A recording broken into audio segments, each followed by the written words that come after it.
Because the truth is, honey, there's no sense living your life without this. To make the journey and not fall deeply in love, well, you haven't lived a life at all. But you have to try, because if you haven't tried, you haven't lived.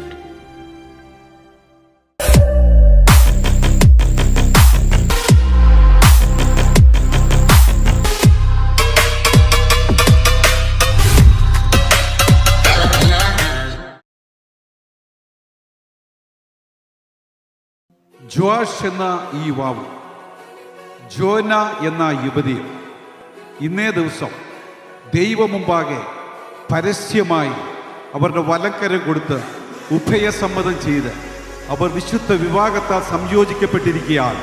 ഇപ്പോൾ മുതൽ അവർ ഭർത്താവും ഭാര്യയുമായിരിക്കുമെന്ന് പിതാവിൻ്റെയും പുത്രൻ്റെയും പരിശുദ്ധാത്മാവിൻ്റെയും